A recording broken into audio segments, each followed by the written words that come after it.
Okay, so I'm going to be showing you how to set up LRM on an Ubuntu 20.04 server, but it should be similar for basically any other Ubuntu version. So first things first, you're going to need a server, obviously. I am using the cheapest Linode server they have, and you want to SSH into it. So I am using SolarPutty, but any SSH client should work fine. You want to do an update, so sudo apt-get update. And while that's running, if you Google .NET Core 5.0, it should be just this one here. And you want to go to where it says Linux, Package Manager Instructions.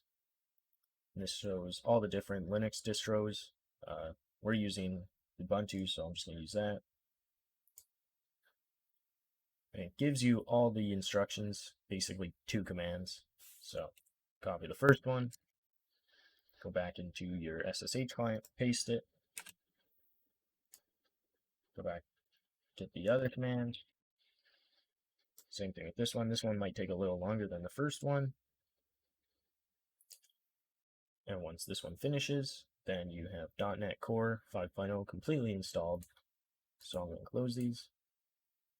And now you need to download the latest version of LRM. So if you go to releases, should just be the top one. V8 is not released yet, but that'll be the version I'm using.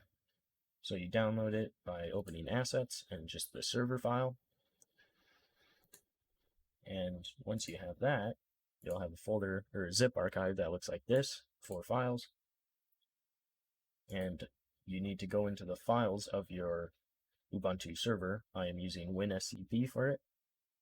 I'm just going to create a new folder called LRM.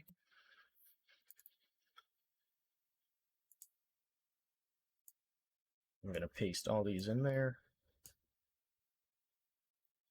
And now the 4 files will be in there. Go back into your SSH, go into the directory by cd LRM, and then just .NET LRM.dll. The first running will have a config file generated.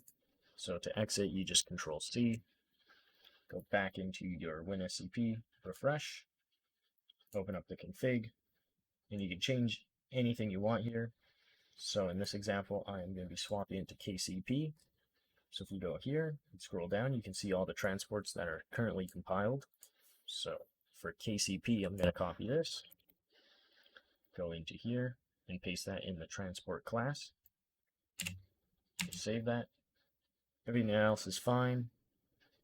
If you want to use the server list in-game, you will have to make sure this is true. By default, it is. Same with this one. And if you don't want to use Snap Punch, you can turn it off, but I'd highly recommend it. And all you need to do is make sure this port here, 8080 and 7776, are forwarded. Save that. 8080 is TCP, 7776 is UDP. So you can go back into your SSH, run it again. Now KCP will generate a config. So if you refresh again, you'll see a KCP config. And now you just need to make sure this one is also forwarded. So that's 3 ports. And this one is UDP just because that's what KCP is. You can change this stuff if you want to. It's fine for me, so I'm going to leave it. And now we have our LRM server running. So if you want to leave it running, you can't just leave it in your SSH client like this. You will have to use screen or tasks or jobs to run it, because as soon as I exit out of this, it will close down the LRM server. But other than that, you have successfully installed it. It should be good.